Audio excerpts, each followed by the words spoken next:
হযরত হাসান রাদিয়াল্লাহু তাআলা বললেন, আপনি মুরব্বী সাহাবী, আপনার কাছে আমি ইসলামী রাষ্ট্রের ক্ষমতা আমি হস্তান্তর করতেছি।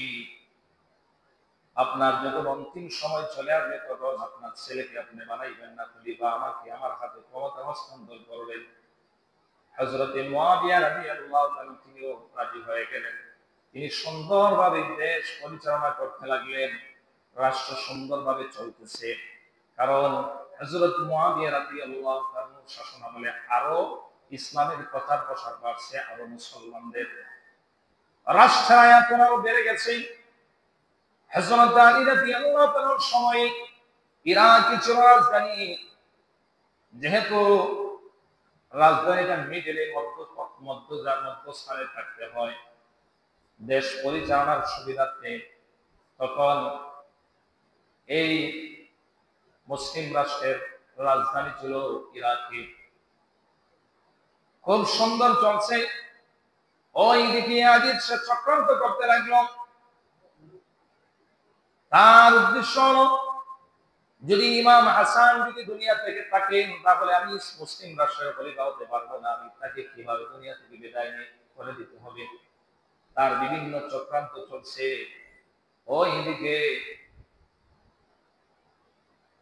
ইয়াজিদ সে লোক দেওয়াইয়া চক্রান্ত করে দুইবার বিষ পান করাইছে ইমাম হাসানকে। খাবারের সাথে বিষ মিশ্রিত করে বিষ পান করাইছে। তখন তেমন একটা এফেক্ট হয় নাই, তিনি সুস্থ হয়ে গিয়েছিলেন। শেষ পর্যন্ত তৃতীয়বারের সময় এমন ভাবে বিষ পান করাইল, এমন ভাবে বিষ পান করাইছে হযরত ইমাম হাসান রাদিয়াল্লাহু তাআলা পেটের সমস্ত নারী বুড়ি কিশোরের রাস্তা থেকে বের হতে লাগলো। নাউযুবিল্লাহ। এমন ভাবে এই ইয়াজিদ বুক দেওয়া বিষ পান করাইছে। হযরত হুসাইন রাদিয়াল্লাহু তাআলা ভাইয়ের কাছে গেলেন, হে আমার ভাই, আপনি আমাকে বলেন আপনাকে কে বিষ পান করাইছে? ইমাম হাসান রাদিয়াল্লাহু তাআলা বললেন, ভাই রে, আমি যদি বলি আমাকে কে বিষ পান করাইছে তাহলে তুমি কি করবে? বলে, আপনি আমাকে নামটা বলার সঙ্গে সঙ্গে আপনার চক্রান্ত শুরু হয়ে গেছে। আপনি দুনিয়া থেকে বিদায় নেওয়ার আগে আগে আমি ওই লোককে দুনিয়া থেকে বিদায় করে দিব। হযরত ইমাম হাসান রাদিয়াল্লাহু তাআলা বললেন, ও আমার ভাই, আমি 100% শিওর না যে অমুক আমাকে বিষ পান করাইছে, তবে সন্দেহ ভাবে আমি বলতে পারবো না। আমি যদি সন্দেহ ভাবে যদি নাম বলে যাই, তাহলে যদি ওই লোকটা যদি আমার হত্যাকারী না হয়, আমাকে শহীদ না করে থাকি, তাহলে কিয়ামতের মাঠে তুমি যদি ওই লোককে হত্যা করো তাহলে তুমি হত্যাকারী হিসাবে তুমি কিয়ামতের মাঠে দাঁড়াইবে। চিন্তা করছে যে সন্দেহ ভাবে আমি বলতে পারবো না। ইমাম হাসান রাদিয়াল্লাহু তাআলা মৃত্যুর সময়, অন্তিম সময়, ইমাম হাসান রাদিয়াল্লাহু তাআলার চেহারাটা মলিন হয়ে গেল। হযরত হুসাইন রাদিয়াল্লাহু তাআলা বললেন, ভাই রে, তুমি তো বড় ফজিলতওয়ালা ব্যক্তি, তোমার নানা বলেন বিশ্বনবী, দু জাহানের বাদশা, আখায়ে নামদার, তাজদার মদিনা, মুহাম্মদুর রাসূলুল্লাহ সাল্লাল্লাহু আলাইহি ওয়াসাল্লাম, এত ফজিলত, তুমি এত ফজিলতওয়ালা ব্যক্তি, তোমার মা হলেন খাতুনে জান্নাত, বেহেশতের মধ্যে সমস্ত যুবতী মহিলাদের সর্দার তিনি থাকবেন। সুবহানাল্লাহ। হ্যাঁ ভাই, তোমার তো ফজিলত কন্যা সাইয়্যিদা শাবাবি আহলিল জান্নাহ বলা হয়েছে। আল্লাহর হাবিব বিশ্বনবী মুহাম্মদুর রাসূলুল্লাহ সাল্লাল্লাহু আলাইহি ওয়াসাল্লাম বলেছে। হযরত হুসাইন বললেন যে নানাজি বলেছেন যে আমি হাসান এবং হুসাইন বেহেশতের যুবকদের সর্দার হব। সুবহানাল্লাহ। আমাদের তো ফজিলতের কোনো কম নাই। এর মধ্যে আপনার বাবা হলেন, আমাদের বাবা হলেন হযরত শেরে খোদা আলী রাদিয়াল্লাহু তাআলা আনহু, যাকে শেরে খোদা বলা হতো। কোনো ভয় পেতেন না শত্রুর সামনে, কাফেরদের মোকাবেলায় অঝরে যুদ্ধ করে যেতেন, কোনো ভয় পাননি। আপনি এত ফজিলতওয়ালা ব্যক্তি, সক্রাতের সময় আপনার চেহারা মলিন থাকবে কেন? আমি তো বলতে পারি না।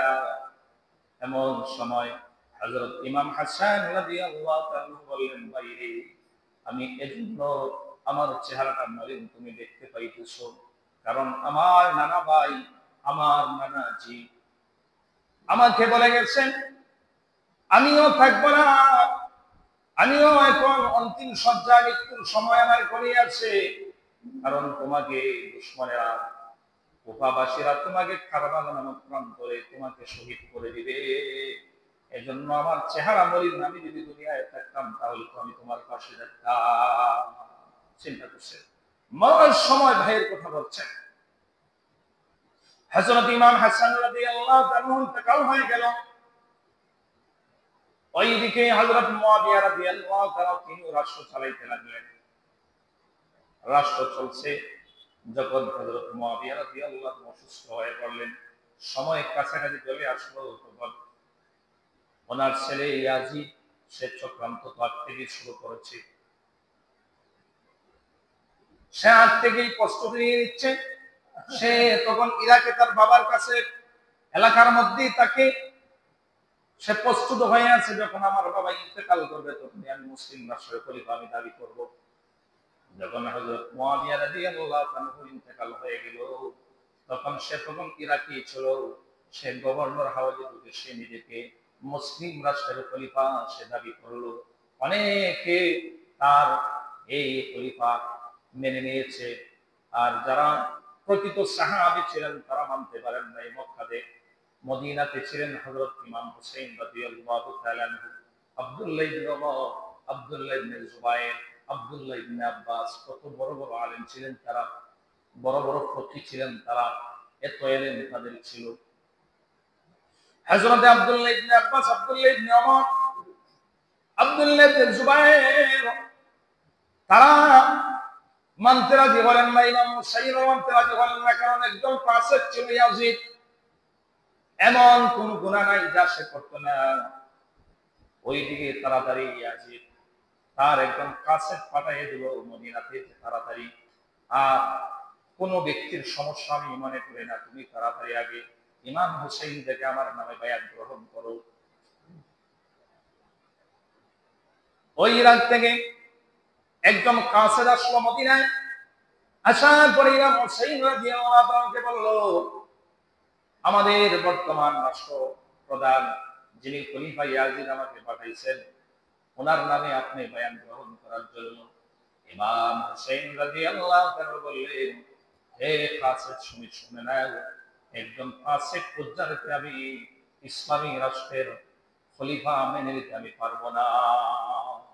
আসল ঘটনা তো এখানে, তিনি ফাসিকের হাতে তিনি মাথা নত করতে রাজি নন। ওই দিক থেকে মদিনার মধ্যে ইয়াজিদের বাহিনী বেশি, ইয়াজিদের সমর্থন বেশি, কারণ মদিনাতে রাসূলের শহর, নিরাপদ শহর। এই শহরের মধ্যে বিভিন্ন এলাকা থেকে বিভিন্ন দেশ থেকে মানুষ এসে বাড়ি বানাইছে, বসতি গাড়ছে, যাতে নিরাপদ রাসূলের শহরে নিরাপদে থাকা যায়। এজন্য অনেক হুসাইন রাদিয়াল্লাহু তাআলার বিপক্ষে অনেক মদিনার লোক ছিল। হযরত আব্দুল্লাহ ইবনে ওমর, আব্দুল্লাহ ইবনে জুবায়ের, আব্দুল্লাহ ইবনে আব্বাস তারা পরামর্শ করে হযরত হুসাইন রাদিয়াল্লাহু তাআলাকে পরামর্শ করে বললেন, আপনি এখান থেকে মক্কায় চলে যান, কারণ মক্কাতে ইমাম হুসাইন রাদিয়াল্লাহু তাআলার লোক সংখ্যা বেশি ছিল, ওনার সমর্থন বেশি ছিল। মক্কাতে ইয়াজিদের সমর্থন লোক কম ছিল। ওইদিকে হযরত ইমাম হুসাইন রাদিয়াল্লাহু তাআলা তিনি রাসূল করিম সাল্লাল্লাহু আলাইহি ওয়াসাল্লাম রওজা জিয়ারত করলেন, আর বললেন, না ভাই, তুমি যেই দিনের জন্য মক্কা থেকে মদিনায় আসছিলে, আমিও সেই দিন রক্ষার্থে আমি মদিনা থেকে মক্কার দিকে হিজরত করে যাচ্ছি। সুবহানাল্লাহ। হযরত হুসাইন রাদিয়াল্লাহু তাআলা মক্কাতে গেলেন। ওই দিকে কুফা থেকে, ইরাক থেকে একটা নয় দুইটা নয় 360টা পত্র আসলো যে ইরাকের মুসলমানরা বলল যে ও হুসাইন, আমরা আপনার অপেক্ষায় আছি, আমরা হাজার হাজার লক্ষ লক্ষ লোক আছি, আপনার হাতে আমরা বায়াত গ্রহণ করবো, আপনি আমাদের এখানে চলে আসেন। আমরা ইয়াজিদকে মুসলিম রাষ্ট্রের খলিফা মানতে পারি না, আমরা মেনে নিতে পারি না, আমরা আপনার হাতে আমরা বায়াত গ্রহণ করবো। সুবহানাল্লাহ। ওইদিকে মক্কাতে যে কয়েকজন উল্লেখযোগ্য সাহাবী ছিলেন, তারা আবার হযরত হুসাইন রাদিয়াল্লাহু তাআলাকে মানা করলেন, নিষেধ করলেন, ও হুসাইন, তুমি কুফাতে যাইবে না, ইরাকে তুমি যাইবে না। তুমি যদি ইরাকে যাও, কারণ ইরাকবাসী তোমার বাবার সাথে গাদ্দারি করেছে, তোমার বাবা হযরত আলীকে তারা শহীদ করে দিয়েছে, তারা তোমার পক্ষে বলতেছে, কিন্তু যখন দেখবো উল্টা পাল্টা, তারা তখন পরিবর্তন হয়ে যাবে। উল্লেখযোগ্য কয়েকজন সাহাবী নিষেধ করলেন। ওই দিক দিয়ে ইমাম হুসাইন রাদিয়াল্লাহু তাআলা তিনি শেষ পর্যন্ত সাহাবীদের সাথে পরামর্শ করে বললেন, তাহলে আমি একজন কাসেদ পাঠায়া দেই, একজন লোক আমি পাঠায়া দেই, যদি সেখানের অবস্থা ভালো হয় তখন তিনি আমাকে পত্রের মাধ্যমে জানাইবেন, আমাকে কাসেদ পাঠায়া জানাইবেন, তাহলে আমি সেখানে যাইব, অন্যথায় নয়। তখন সাহাবীরা পরামর্শ দিলেন, ঠিক আছে, সেটা আপনি করতে পারেন। তখন হযরত হুসাইন রাদিয়াল্লাহু তাআলা আনহু মুসনিদ ইবনে আকিলকে ওনার কাসেদ হিসাবে কুফা তিনি পাঠাইলেন। ওই মুসলিম ইবনে আকিলের সাথে দুইটা সন্তান নাবালক, একটার নাম না হলো ইব্রাহিম, একটার নাম হলো মুহাম্মদ। তারাও বাবার সাথে জেদ ধরলো যে আমরাও আপনার সাথে যাব। বাবা বললেন, বাবারে, এত দূরের রাস্তা কেমনে যাইব? বলে না, আমাদেরকে নিয়ে যান, আপনি একা যাইতে পারেন না। মুসলিম ইবনে আকিল ওনার দুইটা ছেলে ইব্রাহিম এবং মুহাম্মদকে সাথে নিয়ে গেলেন।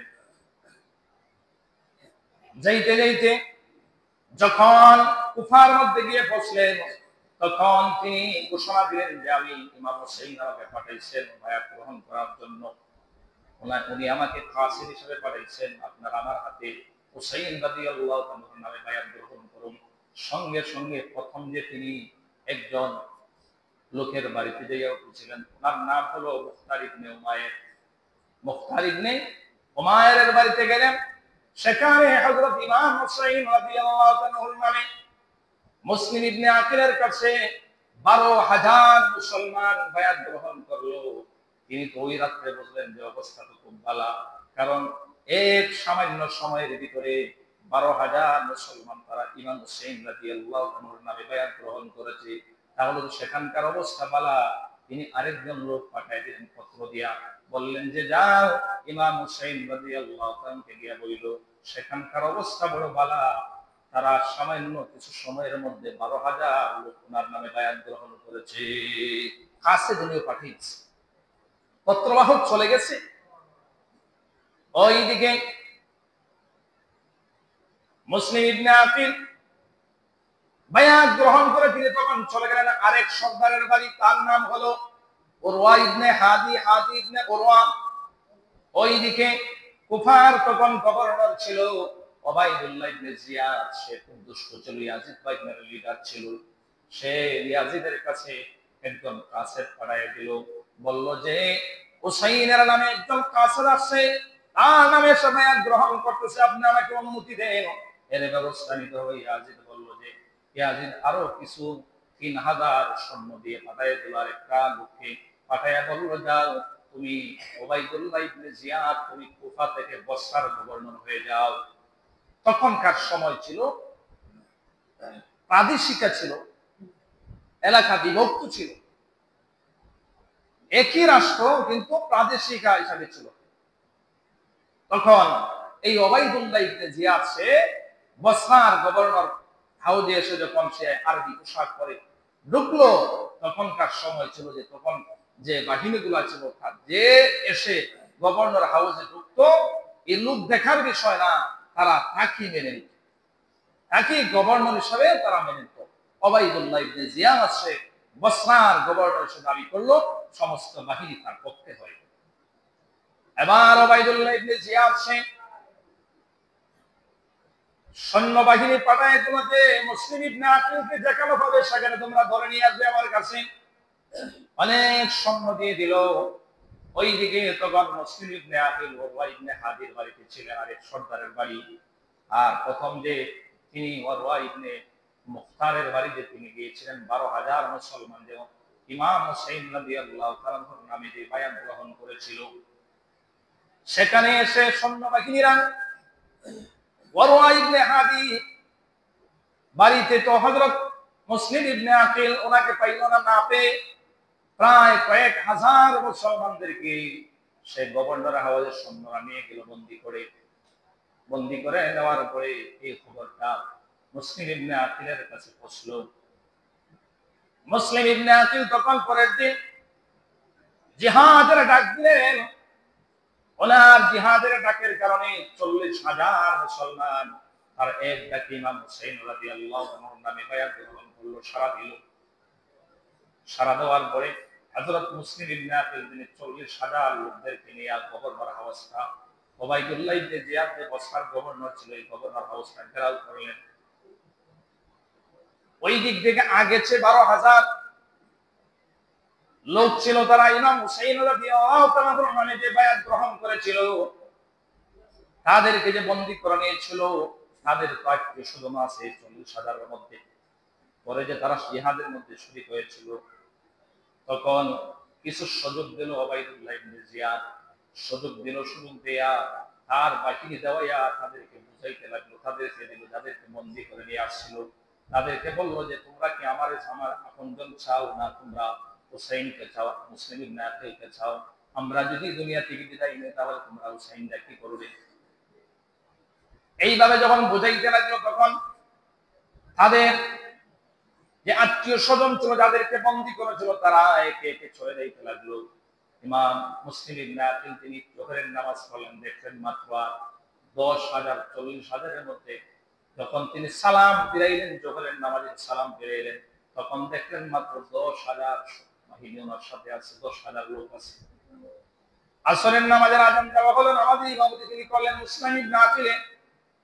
নামাজের ইমামতি করা দেখলেন মাত্র 500 জন লোক রয়ে গেছে, বাকিরা চলে গেছে। আবার যখন মাগরিবের নামাজের সময় হলো, আযান দেওয়া হলো, মুসলিম ইবনে আকিল তিন নামাজের ইমামতি করতেছেন। সালাম ফিরায় দেখে ওনার দুই ছেলে, তার নাম ইব্রাহিম আর মুহাম্মদ ছাড়া ওনার বাকিরা চলে গেছে। তিনি অসহায়ত্বের মধ্যে পড়ে সঙ্গে সঙ্গে তিনি ওনার দুইটা ছেলেকে নিয়ে সেখান থেকে তিনি চলে আসলেন তাড়াতাড়ি। ওনার উদ্দেশ্য হলো আমি শহীদ হই, সেটা আমার বিষয় না। বিষয় হলো ইমাম হুসাইনের কাছে তো পত্র চলে গেছে, তিনি তো রিটার্ন চলে আসতেছেন কুফায়। তারা তো আইসা আসলে পড়োই ইয়াজিদের বাহিনীরা ওবাইদুল্লাহ ইবনে জিয়াদরা ওনাকে শহীদ করে দিবে। আহলে বায়াতের 72 জন সপরিবারে তারা ধ্বংস করে দিবে। ওনার চিন্তা হলো যে এখন তো রাত্রি হয়ে গেছে, যে রাত্রিবেলা তো যদি এখন পথ ধরি তাহলে সঠিক রাস্তা হয়তো নির্ণয় করতে পারবো না, সকালবেলা আমি বের হয়ে যাব, সকালবেলা আমি রওনা দিব। তো তিনি দুইটা ছেলেকে নিয়ে চিন্তা করলেন যে আগে কোনোভাবে আমি একটু গোপনে থাকার ব্যবস্থা করি। পরে তিনি ঘুরতে ঘুরতে এক মহিলা, ওনার নাম হলো তাওফা, বৃদ্ধ মহিলা, ওনার বাড়িতে গেলেন। দুইটা ছেলে ওনার, তারা পানি চাইছেন। মহিলা বলল ঠিক আছে আমি পানি দিই, পানিও দিল। পানি দেওয়ার পরে বলল আপনারা তো মনে আরব দেশ থেকে আসছেন, দুইটা সুন্দর ছেলে, এরা এখন রাত্রিবেলায় কোথায় থাকবেন? বলেন কোথায় থাকবো সেটাও জানি না, তাহলে আপনি যদি থাকতে চান তাহলে আপনাকে আমি আশ্রয় দিব। আবার দুই বাচ্চাকে খাবারও খাওয়াইলেন, বললেন আপনি আজকে রাত্রি থাকেন, সকালবেলা আপনি চলে যান। আর ওই যে বৃদ্ধ মহিলা, ওনার এক ছেলে, সে হলো আবার বসরা ওবাইদুল্লাহ ইবনে জিয়াদের সদস্য হোক, লিডার ইয়াজিদের এক লিডার। সে যখন বাড়িতে আসলো, আসার পরে মা বলল যে আরব দেশ থেকে দুইটা ফুটফুরে সন্তান, একটা লোক আসছে, আমি তাদেরকে জায়গা দিয়েছি, তার সকালবেলা চলে যাবে। তখন ওই সে তো বুঝে ফেলল, যেমন হয় উনি বলে মুসলিম ইবনে আকিল, উনি হুসাইনের বায়াত নেওয়ার জন্য আসেন। মাকে বলে মা কোথায় গেল? ওই দিকে তারা তো ঘুমিয়ে আছেন। আর দেখার পরে চিনে ফেললো, সঙ্গে সঙ্গে যে বসরার গভর্নর ওবাইদুল্লাহ ইবনে জিয়াদকে বলল যে শিকার তো আমার ঘরের মধ্যে ধরা পড়েছে। তখন ওবাইদুল্লাহ ইবনে জিয়াদ এক প্লাটুন সৈন্য দিয়া দিল। দেওয়ার পরে তারা ওনার বাড়ি থেকে ঘেরাও করলো। ওই যে বৃদ্ধ মহিলা, তার বাড়িটা ঘেরাও করলো। ঘেরাও করার পরে মুসলিম ইবনে আকিল, ওনার সাথে মাত্র 2টা নাবালক বাচ্চা, এরা কি আর জিহাদ করবে? এবং তারা সব সশস্ত্র, ওনার কাছে কোনো অস্ত্র নাই। শেষ পর্যন্ত তিনি তাদের কাছ থেকে খাইয়া সিরিয়া নিয়ে আসলেন একটা অস্ত্র। নিয়ে আসার পরে সব তীর সাথে যুদ্ধ করলেন। ওনার শরীরে একটা আঘাত করতে পারে এমন যুদ্ধ করলেন, সব থেকে দুনিয়া থেকে বিদায় করলেন। এরপরে আরো 2 প্লাটুন সৈন্য আসলো, সব তীর সাথে তিনি জিহাদ করলেন। একাই তিনি লড়ে গেলেন। শেষ পর্যন্ত ওবাইদুল্লাহ ইবনে জিয়াদ দেখলো যে এত খাঁটি মুসলমান, তাহলে তো এইভাবে ধোঁকা দেওয়া ছাড়া তার সাথে জিহাদ করে আমি পারতাম না। আগে তো সরাসরি যুদ্ধ আছে, এখন তো লুকাইয়া বোমা মাইরা দেয় বিভিন্ন সময়। ইসলামের যে যুদ্ধ সরাসরি তলোয়ার নিয়ে আসে, সামনাসামনি আসে, একজন শেষ হইব আর একজন আসে, একজন শেষ আর একজন আসে। এটা হইল ইসলামের জিহাদ, সরাসরি ছিল। তখন তারা একটা প্রস্তাব করলো যে ওবাইদুল্লাহ ইবনে জিয়াদ বলছেন যাওয়ার জন্য একটা পরামর্শ আছে। দেশটারে 2টা ভাগ হতে পারে, একদিকে থাকবো হুসাইন আর একদিকে থাকবো ইয়াজিদ।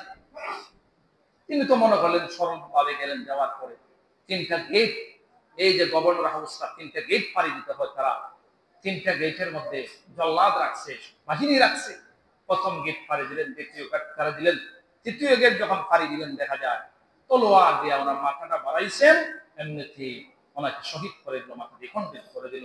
তখন ওনার 2 ছেলে তাদেরকে বললো তোমরা এখন কি? ওই 2 ছেলে তারা বললো আমার বাবা যেই রাস্তায় শহীদ হয়েছেন, যেই পেয়ালা পান করেছেন, শাহাদাতের আমরাও চাই। তখন বড় ছেলে ইব্রাহিম সামনে অগ্রসর হলো, ওনাকে শহীদ করে দিল। এবার মোহাম্মদকে বলল যে তুমি কি চাও? বলে আমার ভাই এবং আমার বাবা যে রাস্তায় শহীদ হয়েছেন, এই রাস্তায় আমি শহীদ হতে চাই। ওই বাচ্চাটাকে তারা শহীদ করে দিল।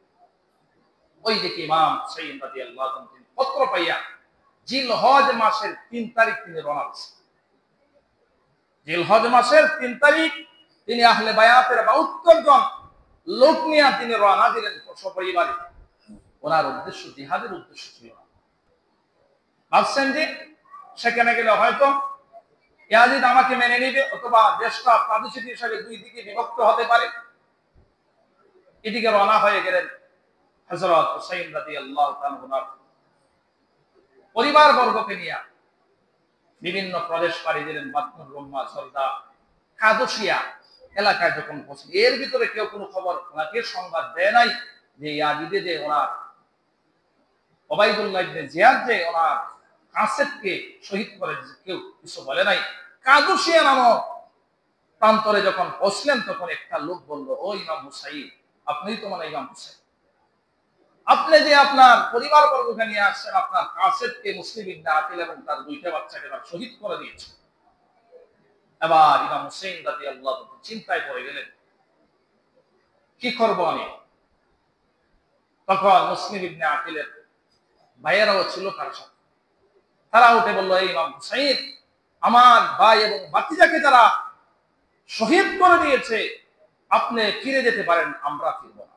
আমরাও এই বদলা নিব, অথবা আমরাও এই রাস্তায় শহীদ হয়ে যাব।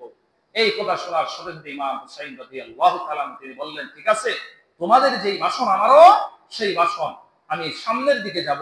সামনের দিকে যখন অগ্রসর হলেন, ওই দিকে ওবাইদুল্লাহ ইবনে জিয়াদে সে ইয়াজিদ ইবনে রাবাহিকে 1000 সৈন্য দিয়ে সে পাঠাইল যে ইয়াজিদকে, এই হুসাইনকে যেখানেই তার পরিবারের বলতে পাওয়া যাবে সেখানে তুমি গ্রাম করে তাকে সামনে নিয়ে আসো। এইদিকে ইয়াজিদ ইবনে রাবাহি সে 1000 সৈন্য নিয়ে ইমাম হুসাইন রাদিয়াল্লাহু তাআলা এবং তার পরিবার বলকে গ্রাম করে ফেলল, সামনের দিকে আগাও। এক পর্যায়ে ইমাম হুসাইন বললেন তোমরা আমাকে হয়তো ইয়াজিদের কাছে নিয়ে যাও, ইয়াজিদের কাছে আমি সরাসরি যেতে চাই।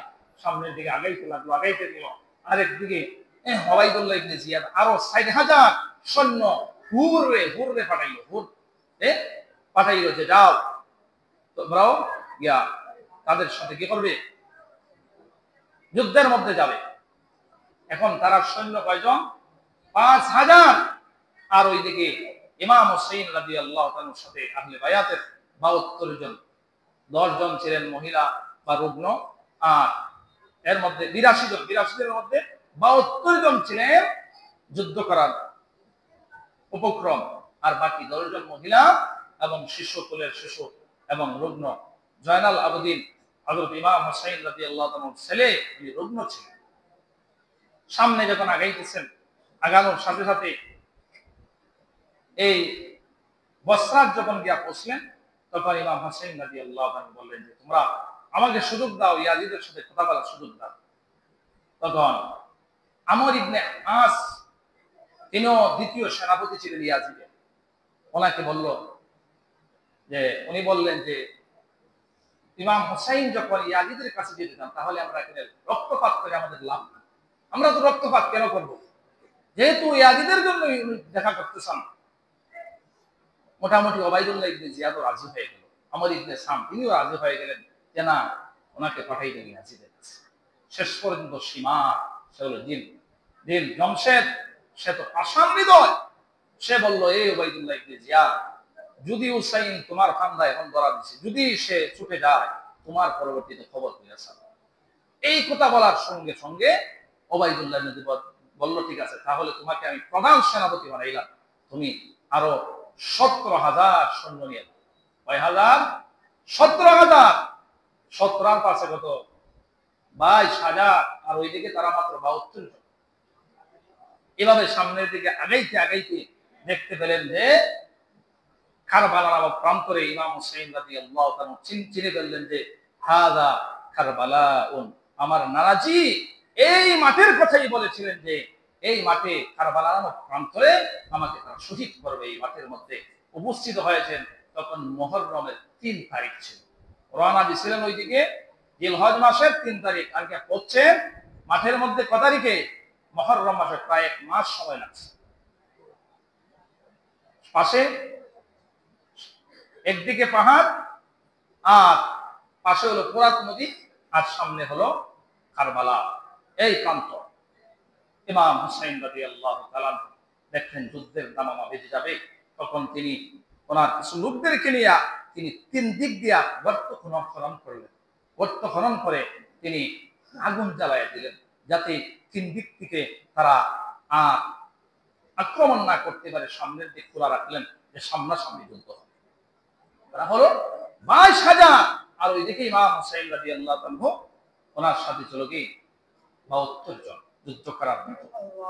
হযরত ইমাম হুসাইন রাদিয়াল্লাহু তাআলা তিনি ওই আগুন লাগাই দিলেন। এক জালিম এসে বলে, ওই ইমাম হুসাইন, তুমি কি দুজকের আগুনে জ্বলবার আগে তুমি কি দুনিয়ার মধ্যে আগুন জ্বালাই দিছো? নাউজুবিল্লাহ। কি বলে? ওনারে বলে দুজকের আগুন জ্বালাই দেওয়ার আগে জাহান্নামের আগুন উনি এখানে জ্বালাই দিছে। ইমাম হুসাইন রাদিয়াল্লাহু তাআলা সঙ্গে সঙ্গে তিনি বদদুয়া দিলেন, হে আল্লাহ, তুমি তো দেখতেছো।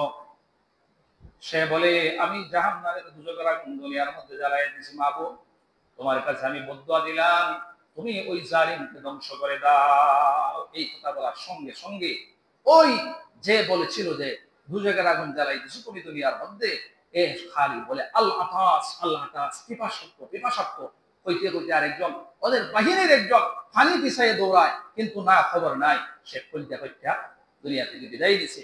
এই বর্বর সে দুনিয়া থেকে বিদায় নিয়েছে। এই সময়ে কারবালার মাঠের মধ্যে ইমাম হুসাইন রাদিয়াল্লাহু তাআলা অনেক কারামত প্রকাশ পেয়েছে।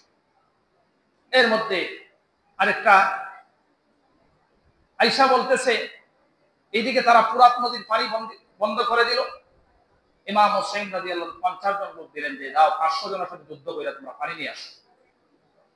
500 জনের সাথে যুদ্ধ করে কিছু পানি নিয়ে আসলেন ফুরাত নদী থেকে। যখন 7 তারিখ মুহররমের হলো, তখন পানি ফুরিয়ে গেছে, পানি নাই, পিপাসার্থ। এবার 10 তারিখ যখন মুহররমের হলো, তখন যুদ্ধের দামামা পড়েই বেজে গেছে। ওই দিকে একজন বৃদ্ধ মহিলা পাশে ছিলেন। বৃদ্ধ মহিলা, এই মহিলা বাড়িতে কাঁদতেছে, ওনার ছেলে কাছ থেকে আসছে, ওহাব ইবনে আব্দুল্লাহ ওনার নাম। উনি আসার পরে বললেন, মা, আপনি খাদো কেন? বলে, রে বাবা, ইমাম হুসাইন রাদিয়াল্লাহু তাআলা তিনি ইয়াজিদের হামলায় তিনি পড়ে গেছেন, ওনাকে তারা শহীদ করে দিবে। আমি চাই তুমি আমার একটা ছেলে, তুমি ইমাম হুসাইনের পক্ষে যুদ্ধ করে তুমি শহীদ হয়ে যাবে। সুবহানাল্লাহ। উনি মাত্র 17 দিন আগে বিবাহ করছেন। এবার বলেন, মা ঠিক আছে, আমি আমার বধূর কাছ থেকে, স্ত্রীর কাছ থেকে আমি একটা পারমিশনটা নেই। ওনার স্ত্রীকে যাইয়া বললেন, ও আমার পারের স্ত্রী, 17 দিন হয়েছে তোমার সাথে আমার বিবাহ হয়েছে, আমার মায়ের দেশ, আমি ইমাম হুসাইনের দলে যুদ্ধ করে, এই ইয়াজিদের বিরুদ্ধে যুদ্ধ করে আমি শহীদ হয়ে যাব, তোমার কি অনুমতি আছে? তিনি বললেন যে আমার অনুমতি আছে একটা শর্তে। বলে শর্তটা কি? শর্ত হলো তুমি তো জিহাদ করে জান্নাতের মধ্যে চলে যাবে, তোমার ঠিকানা তো জান্নাত হয়ে যাবে। কারণ যারা সরাসরি জিহাদের মধ্যে অংশগ্রহণ করে, মুসলমান যারা যুদ্ধ করে যারা শহীদ হয়ে যাবে, তাদের ঠিকানা মরণের পরে করেই আল্লাহ তাআলা জান্নাত দিয়ে দেবে। তাদেরকে সবুজ রঙের পাখি বানাইয়া রূহগুলা এই জান্নাতের মধ্যে উঠতে থাকে। সুবহানাল্লাহ। সময় সংক্ষিপ্ত ভাবে শেষ করে দিচ্ছি। ইমাম হুসাইন রাদিয়াল্লাহু তাআলা আনহু তিনি ওনার কাছে আসলো, তখন ওই ওয়াহাব ইবনে আব্দুল্লাহ বলে, সেটা আমি গ্যারান্টি দিতে পারবো না, কারণ জান্নাতে যাইতে হলে তো মরণ লাগে, মরণের আগে তো জান্নাতে যেতে পারবে না, কারণ আমি যদি শহীদ হয়ে যাই আল্লাহ ঠিকই আমাকে জান্নাতে দিয়ে দিবে, কিন্তু তোমার যদি মরণ না হয় তুমি জান্নাতে যাইবে কেমনে? তখন বৃদ্ধ মহিলা বলল, চলো আমরা চলে যাই ইমাম হুসাইনের কাছে। ইমাম হুসাইন রাদিয়াল্লাহু তাআলার কাছে যাইয়া বৃদ্ধ মহিলা বললেন, আমার পুত্রবধূর আশা হলো আমার ছেলে শহীদ হবে, জান্নাতের মধ্যে যাবে, আমার পুত্রবধূ যেন সাথে সাথে জান্নাতে যায়। ইমাম হুসাইন রাদিয়াল্লাহু তাআলা বললেন যে এটা সম্ভব হতেও পারে যদি আল্লাহ তাআলা কবুল করে নেন। আল্লাহ যদি কবুল করে নেন ওনার কথাটা, অসম্ভব হতে পারে, অসম্ভবের কিছু নাই। তখন ওয়াহাব ইবনে আব্দুল্লাহ সর্বপ্রথম ইমাম হুসাইন রাদিয়াল্লাহু বললেন, তুমি যাও যুদ্ধের জন্য। এই ইয়াজিদের বিরুদ্ধে, ইয়াজিদের বাহিনীর সাথে যুদ্ধ শুরু হয়ে গেল। ইমাম হযরত ওয়াহাব ইবনে আব্দুল্লাহ অনেক লোককে জাহান্নামের মধ্যে পাঠিয়ে দিলেন। শেষ পর্যন্ত ওনার স্ত্রীর কাছে, মার কাছে, মা আমাকে বিদায় দাও, আমার মনে হয় সামনে আমি দেখতেছি জান্নাতের গ্রাম পাচ্ছি, মনে হয় আমি দুনিয়া থেকে চলে যাব, আমাকে তোমরা বিদায় দাও। বিদায় দিয়ে দিয়েছেন, সঙ্গে সঙ্গে যুদ্ধ করতেছেন। হঠাৎ করে তারা ওনাকে শহীদ করে দিল। আর ওইদিকে আজরাইল আলাইহিস সালাম, আল্লাহ তাআলা পাঠিয়ে দিলেন আজরাইল আলাইহিস সালামকে, যাও ওয়াহাব ইবনে আব্দুল্লাহ জান্নাতে চলে গেছে, সে শহীদ হয়ে গেছে, তার যে নতুন বধূ ছিল তারও জানটাকে উৎসর্গ। সুবহানাল্লাহ। সঙ্গে সঙ্গে তিনিও দুনিয়া থেকে বিদায় নিয়ে গেলেন।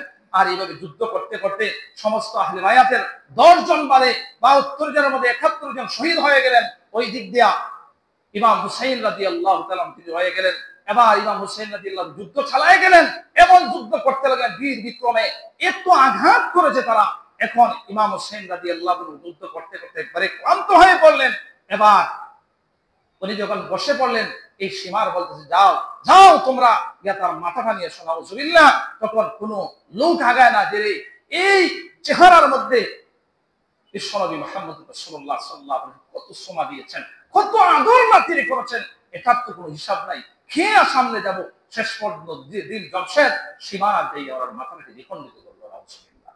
এই হলো কারবালার সঠিক সংক্ষেপে আলোচনা করলাম, সঠিক ইতিহাস। আমরা যে বিভিন্ন জারি টারি ভাইয়া এমনি যে চোখের পানি ছাড়ি আর বিভিন্ন মিথ্যা তহমত বিভিন্ন বলে, এগুলা একবারে অবান্তর। এই দিনে 10 তারিখে রোজা রাখবো, এই মাসগুলোতে রোজা রাখবো, নেক আমল করবো, তারা তো শহীদ হয়ে গেছেন, জান্নাতে চলে গেছেন। এখানে একটাই একমাত্র সবব যে ইমাম হুসাইন রাদিয়াল্লাহু তাআলা এই ইয়াজিদের কাছে মাথা নত করেন নাই। শেষে আহলে বায়াতের 10 জন মহিলা সহজে ছিল, তাদেরকে ইয়াজিদের কাছে নিয়ে গেল, মাথাটা ইমাম হুসাইন রাদিয়াল্লাহু তাআলা নিয়ে গেল। তখন ইয়াজিদের সকল বলে একটু বলে যে আমি তো বলছিলাম আমাকে শহীদ করার জন্য, তোমরা তো শহীদ করে দিলে। তখন তো আর বলে কোনো আর কান্না বিনতি করলে তো আর কোনো কাজ হবে না, কারণ ইয়াজিদ উনি ইয়াজিদের কাছে মাথা নত না করার কারণে শহীদ হয়ে গেছেন। তো কারবালার শিক্ষা থেকে আমাদের শিক্ষণীয় হলো, ফাসিক ফুজ্জারের হাতে, বেঈমানের হাতে আমরা মাথা নত করব না। এই বলে আমার সংক্ষিপ্ত আলোচনা শেষ করলাম। ওয়া আখিরু দাওয়ানা আলহামদুলিল্লাহি রাব্বিল আলামিন।